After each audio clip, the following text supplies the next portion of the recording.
Shooting at Pähkinärinne shopping center in Vantaa injures one person. Shooting on Hmeenkatu street in Tampere leaves woman injured.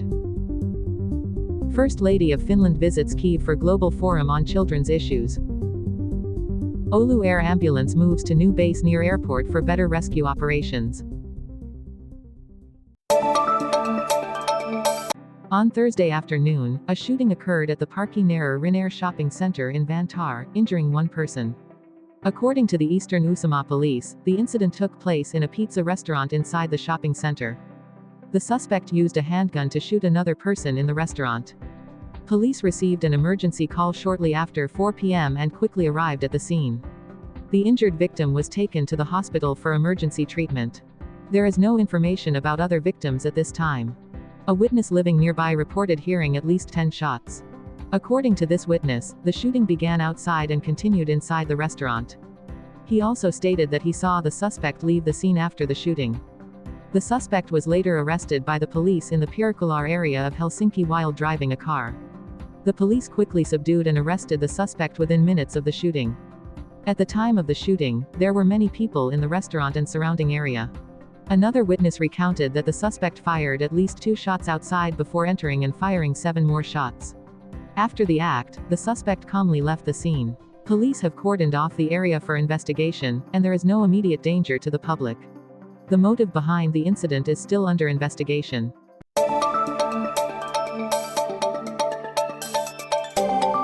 On Thursday evening, a shooting occurred on Hmeenkatu street in the city center of Tampere, Finland.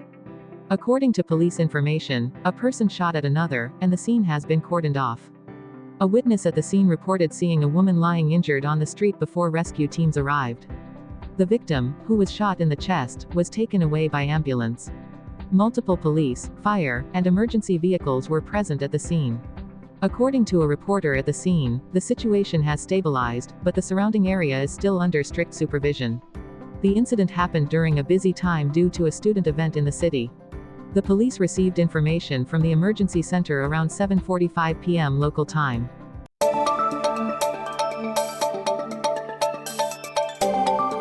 Suzanne Innes-Stubb, Finland's First Lady, visited Kyiv to attend a forum organized by Olena Zelenska, Ukraine's First Lady. The forum focused on global issues affecting children, including the impacts of war, climate change, and mental health. Innes-Stubb emphasized the importance of protecting and caring for children, especially in the context of war. She also noted that children are often forgotten in conflicts. Finland has supported Ukraine by providing school buses, educational equipment, and assisting local schools. Innes-Stubb also called for political pressure on Russia to return Ukrainian children who have been forcibly displaced. Her visit is part of a global effort to ensure the safety and future of children during difficult times.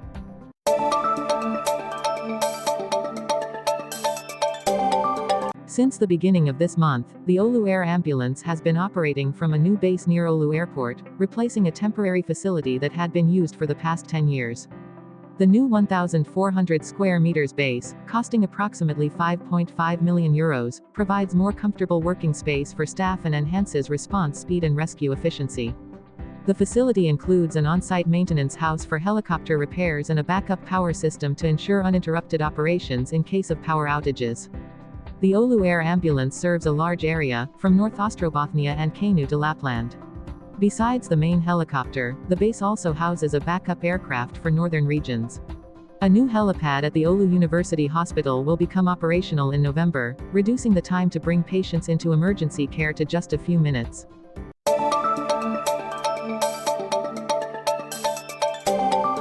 Finland's Ministry of Defense has dismissed rumors from Russian media about Finland launching a drone attack on the Murmansk region of Russia. These reports surfaced on Wednesday, based on unclear sources from Russian Telegram channels, alleging that drones were launched from Finnish territory. Finland denies any involvement in such activities, suggesting that this could be part of Russia's misinformation campaign. The Ministry of Defense emphasized the need for caution when interpreting claims from Russian media and will continue monitoring the situation alongside its allies.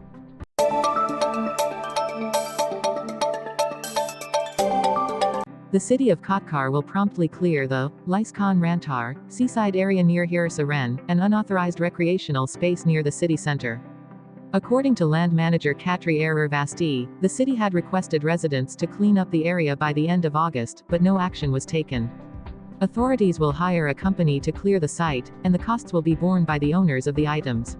Lyscon Rantar has existed for over 10 years and includes tables, barbecues, and outdoor games. Police will be called in to investigate trespassing and environmental damage.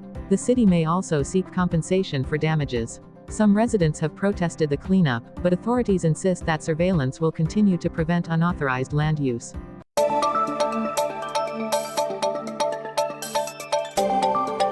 This week, Föli bus routes in the Turku area experienced an unusual wave of vandalism. According to Kimmo Harkarlar, transport director of Jaloliiken Nair Limited. At least 8 buses were spray-painted over 2 consecutive days. Similar graffiti appeared on several routes, with vandals believed to be moving from one line to another. The estimated damage ranges from €8,000 to €10,000, including cleaning and interior replacement costs.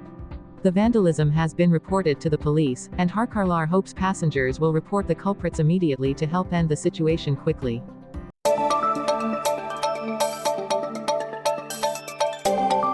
A recent study shows that the role of foreign inventors in Finland's companies and research organizations is growing. Between 2011 and 2021, more than 60% of patents registered in Finland involved international inventors.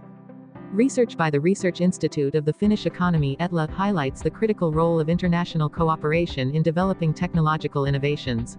Inventors from 68 countries contributed to Finland's patents, with the most coming from the US, followed by Germany, Sweden, and China. This underscores the importance of attracting and utilizing international talent to drive economic growth and innovation in Finland.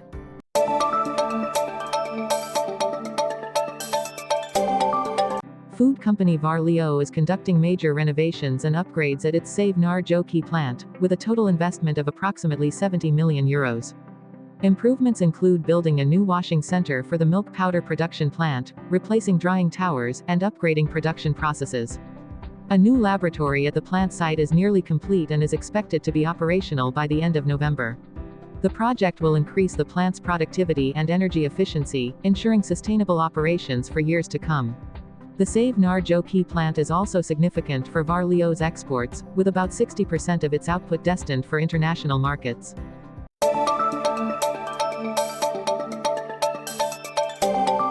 The Youth Council of the Central Finland region has proposed banning mobile phones during class to help students focus better. Council President Mare Nisi-Nen stated that the idea came from students themselves, who find phones distracting and detrimental to concentration, particularly in less engaging subjects. The proposal was presented to regional education leaders on Thursday in Äänekoski. However, implementing the ban would require changes to current school rules. Authorities acknowledge that the change may initially face resistance, but if enacted, it could improve the educational environment and teaching quality.